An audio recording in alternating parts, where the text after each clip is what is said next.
Hello everyone, आज हम कर रहे हैं sequence wise case study number 80, question number 80। और ये क्वेश्चन बैंक जो सीबीएसई की साइट पे है उसका टॉपिक 3 डायमेंशनल ज्योमेट्री में से है। ठीक है, उसमें जितने भी केस स्टडीज़ हैं, क्योंकि हमारा जो प्लेन का टॉपिक है उसमें डिडक्ट हो चुका है, तो इसलिए वो वाले केस स्टडीज़ अभी मैं नहीं कर रहा हूँ। ये मेरा 3 डायमेंशनल का पहला केस स्टडी है। ठीक है, और वहाँ पे नंबरिंग वाइज ये 3rd केस स्टडी है। ठीक है, बाकी 2 मैंने नहीं किए शुरू वाले क्योंकि वो प्लेन टॉपिक्स हैं। ठीक है, और प्लेन हमारे सिलेबस में नहीं है। चलिए अब पढ़ते हैं आगे। The equation of motion of a missile are x is equal to 3t, y is equal to -4t, z is equal to t, where the time t is given in seconds and the distance is measured in kilometers। चलिए ये diagram दी हुई है।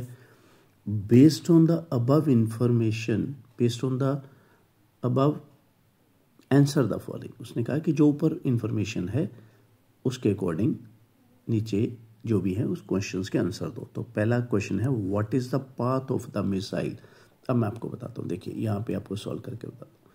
ये जो x is equal to 3t है, ठीक है, ये y is equal to -4t है, z is equal to t है। ठीक है, इसको क्या मैं ऐसे लिख सकता हूँ, x/3 is equal to t, y/-4 is equal to t, और z के नीचे नहीं है कुछ तो आप 1 लिख सकते हो। सो ये सारी वैल्यूज t के बराबर हैं, तो इनको मैं ऐसे लिख सकता हूँ भाई। ठीक है, इस तरह से। तो ये जो है ये है, हम पढ़ते हैं 3D में, इसको बोलते हैं कार्टेशियन इक्वेशन ऑफ लाइन। तो ये एक लाइन की इक्वेशन दी गई है। वैसे अगर देखा जाए तो यहाँ से भी पहचाना जा सकता है, ये भी कोई ज़्यादा मुश्किल नहीं है। यहाँ से अगर मैं बोलूँ तो ये है पैरामीट्रिक इक्वेशन ऑफ लाइन, मतलब है तो ये लाइन ही। ठीक है, शुरू में भी बच्चा पहचान सकता है, और इसको कन्वर्ट करना चाहता है तो इस तरह से कन्वर्ट करके भी बता सकता है। तो मेरा आंसर क्या बना भाई, स्ट्रेट लाइन। चलिए अब आता हूँ मैं सेकंड पार्ट में। सेकंड है which of the following points lie on the path of the missile. ठीक है, इनमें से कौन से पॉइंट हैं जो मिसाइल के पाथ पे लाई करते हैं। तो मैं यहाँ पे आपको समझाता हूँ अच्छी तरह से। देखिए ये था हमारा x/3 जो हमने कन्वर्ट की थी ना अभी। तो अब मैं यहाँ पे चूज करूँगा वो वाला पॉइंट, इनमें से कोई भी, ठीक है, वो चेक करूँगा कि x, y, z पे फिल करने के बाद ये सारे बराबर कब आते हैं। ठीक है, कौन सा पॉइंट है इन चारों में से यहाँ पे फिल करूँ मैं x, y, z पे, और ये सारे इक्वल आए कैलकुलेशन के बाद। तो अब मैं आपको यहाँ पे डायरेक्ट वो चेक करवाता हूँ। देखिए सी पार्ट चेक करवाता हूँ। देखिए क्योंकि ये ओरली भी बच्चा बता सकता है। मान लो इसकी बात करता हूँ मैं। देखो x की जगह पे मैंने 6 पुट किया, काट के कितना आया भाई 2। अब y की जगह पे मैं क्या फिल करूँगा, -8, और नीचे क्या है -4, काट के क्या आया 2। z की जगह पे मैं क्या फिल करूँगा, यहाँ से फिल कर रहा हूँ 2, और नीचे है 1। तो ये देखिए ये सी पॉइंट एकमात्र ऐसा पॉइंट है जिसको x, y, z की जगह पे फिल करके ये सारे के सारे आपस में इक्वल आते हैं। तो इसका मतलब ये सेटिस्फाई कर रहा है, तभी तो इक्वल आ रहे हैं। बाकी पॉइंट्स तो सेटिस्फाई नहीं कर रहे इसको।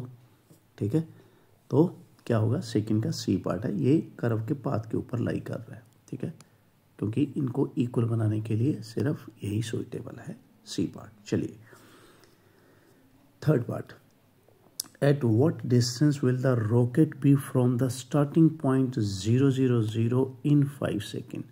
तो 5 सेकेंड के बाद रॉकेट 000 से कितनी दूर होगा। तो पहले मैं ये देखता हूँ कि अगर टाइम 5 सेकेंड हो गया तो मेरा जो रॉकेट है उसकी लोकेशन क्या होगी। तो ये था x is equal to 3t, मैं थोड़ा डिटेल में बताऊंगा अभी आपको।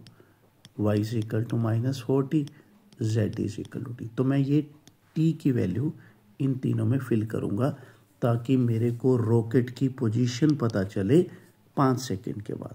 तो ये देखिए मैंने यहाँ फिल कर दिया, तो x मेरा आ गया 15। अब मैं यहाँ पे फिल करूँगा, y मेरा आ गया -20, ठीक है। अब z t की वैल्यू क्या है 5। तो 5 सेकेंड के बाद रॉकेट की लोकेशन जो है, पोजीशन जो है वो ये वाली है। रॉकेट इस पॉइंट पे होगा 15 -25। अब क्वेश्चन ये था कि भाई इस केस से डिस्टेंस निकालो, तो लगा लेते हैं, क्या दिक्कत है। यहाँ पे लगाना तो क्या डिस्टेंस फॉर्मूला ही तो लगाना है, लगाओ भाई। x2 माइनस x1 का स्क्वायर, हमारा फॉर्मूला होता है ना डिस्टेंस बिटवीन 2 पॉइंट्स का। x2 minus x1 square, y2 minus y1 square, z2 minus z1 square, ठीक है। तो ये आ गया भाई 15 का स्क्वायर है 225, -20 का स्क्वायर है 400 और 5 का स्क्वायर है 25। तो ये बना है हमारा 650। और क्योंकि हमें किलोमीटर्स के बारे में बोला है तो भाई ये होगा बी ऑप्शन की 650 का अंडर रूट किलोमीटर। इतने डिस्टेंस पे रॉकेट जो है ओरिजिन से दूर होगा 5 सेकेंड के बाद। चलिए 4th पार्ट पढ़ते हैं।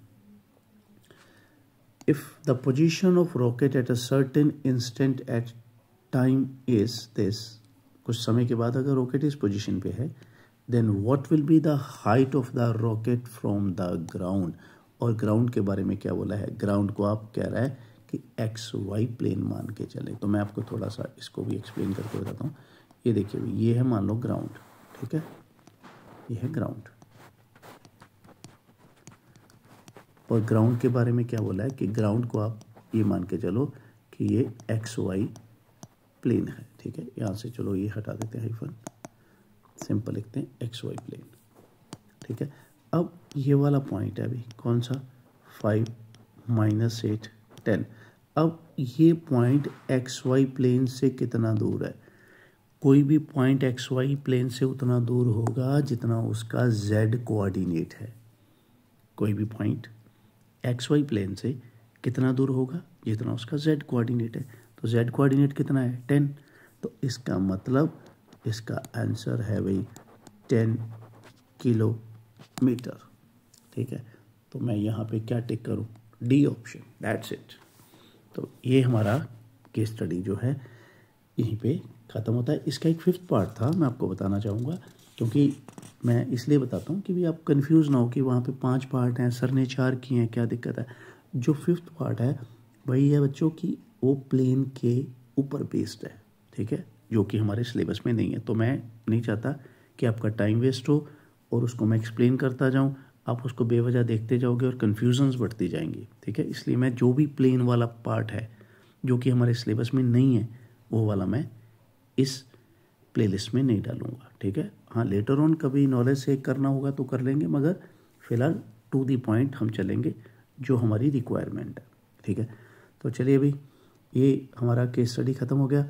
उसके बाद वही इन्फॉर्मेशन है कि अगर आपने नई केस स्टडीज ट्राई करने तो आपको दूसरी प्लेलिस्ट पे जाना पड़ेगा, केस स्टडी का खजाना वाली में, उसका लिंक छोड़ दूंगा मैं एंड पे, ठीक है। अगर आपको मेरे एफर्ट्स अच्छे लग रहे हैं और अगर आपको लग रहा है कि रिस्पॉन्सिबिलिटी के साथ मैं काम कर रहा हूँ आपकी परफॉर्मेंस को डे बाय डे बेटर बनाने के लिए, तो ज़्यादा से ज़्यादा लाइक करें, शेयर करें, कमेंट करें। अभी जो प्रीवियस वीडियो है मैं देख रहा था उस पर बहुत व्यूज़ हैं, काफ़ी अच्छे व्यूज़ हैं बोल सकते हैं। तो ज़्यादा से ज़्यादा इसको भी लाइक करें, कमेंट करें, इसके ऊपर शेयर करें और सब्सक्राइब करें, ठीक है, ताकि ज़्यादा से ज़्यादा बच्चे जो हैं इसका बेनिफिट ले सकें। सो तब तक के लिए बाय बाय, टेक केयर, मिलते हैं नेक्स्ट केस स्टडी में।